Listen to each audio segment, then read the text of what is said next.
Hey guys, welcome back to Asalted Car Nut. It's been a long time. So let's start off with the video. It's interesting. So we'll be talking about the rx7 and seeing some pictures about the rx7. So Mazda rx7 has a long history and an essential history. The first gen SA and FB Mazda rx7.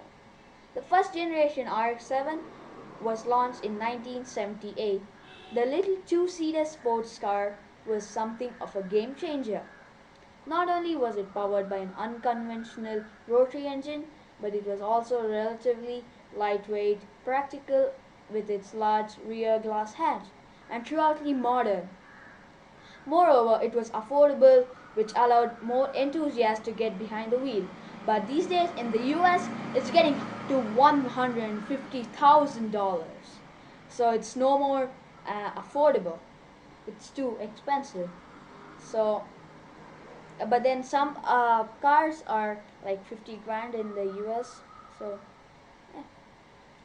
So the early 1978 to 1980 cars were given the international designation SA, but a model 1981 year facelift with redesigned bumpers and rebalanced a standard 5-speed manual transmission, replacing the 4-speed transmission, and a light interior refresh revised the car through enough to record.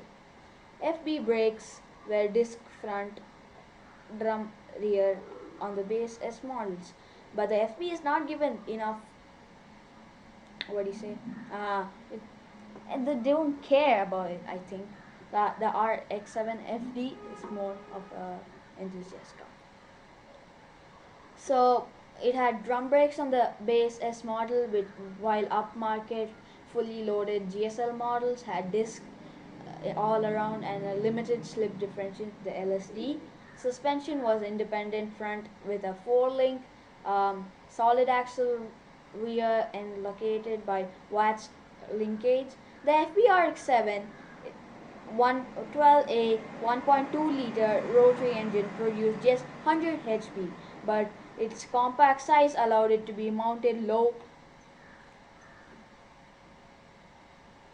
and behind the front axle for a superior center of gravity and weight distribution compared to a conventional reciprocating engine. So it was low and it was kind of a little more luxury, you can say, maybe. The 1984 the FBR7 interior was more comprehensive design, while a new GSL SC trim added a 1.3 liter 13B rotary with a fuel injection, upping horsepower to 135 horsepower with a 35 horsepower more.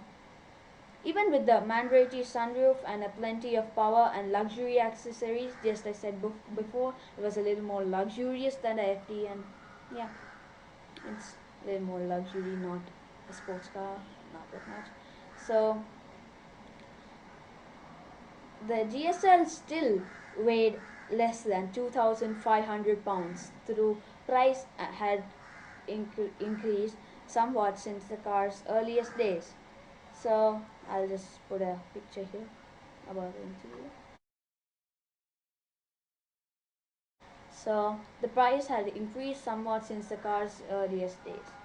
The second gen RX-7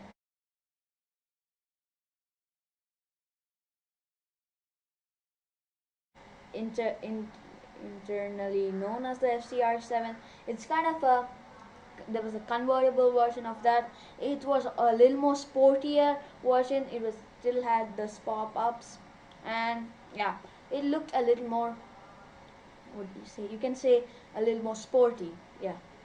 The FC series replaced the first generation car for the 1986 model year. The FC was larger and heavier than the outgoing FB series RX-7, with more derivative styling that took cues from the Porsche 944 and Dodge Daytona. Nevertheless, the car was heavily developed and more upscale, with 146 HP from a revised 13B rotary engine, electric power steering, So it was a still 13B engine, but a revised one. So it was a kind of like a facelift. So um, the electric power steering and optional adaptive strut type independent suspension. So it can move on its own, not same. Suppose you're going off-road, but people don't go off-road on those cars.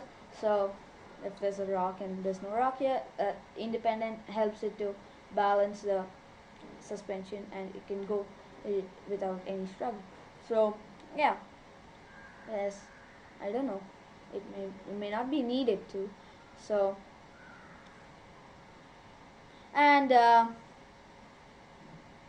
electric power steering adaptive strut type independent suspension, and the motor trend, the website, like the 1986 RX7, even to name it the import car of the year, and Mazda was still on only getting warmed up. The RX7 2 arrived for 1987 with 182 HP and a sub 7.0 second 0 to 60 mph time, miles per hour.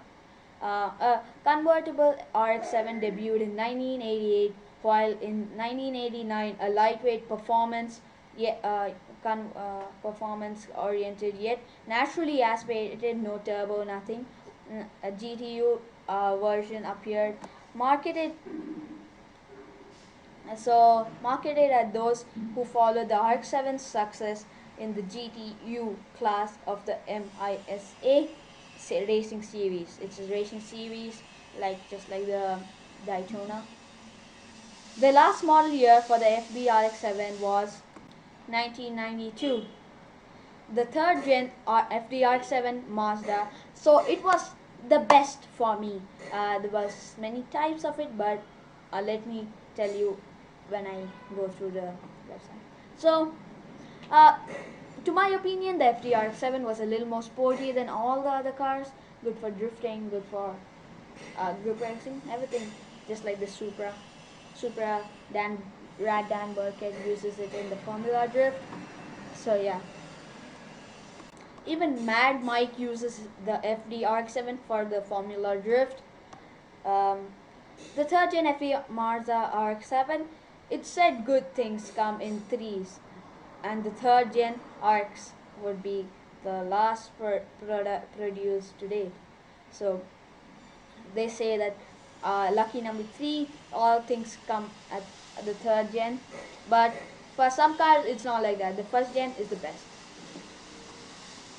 And so the last produced date by 1990s, competition had dramatically increased, especially from the Mazda's Japanese competitors Toyota and Nissan. Launched in 1993, the FDR7 boasted elegantly organic styling from the Tom Montaro, more power than ever, 255 HP from a twin turbocharged twin rotor 13B 1.3 liter rotary engine, and a newfound focus on creating a pure lightweight sports car. Excuse me. The twin turbo configuration featured a small primary turbocharger and a secondary larger turbocharger. By kicking in sequentially, the RX-7 had a very little turbo lag and a sub 5.0 second 0 to 60 mph time. With a curb weight of just 2,800 pounds. The RX-7 was a strong performer, especially in optional R1 and R2 spec, with upgraded suspension, structural rigidity, and aero add-ons. In fact, the RX-7 again claimed Motor Trend's Import Car of the Year title in 1993. Unfortunately, an escalating MSRP and weak economy spelled the third gen RX-7's demise after just 3 years in the US. While 1995 being the final model year,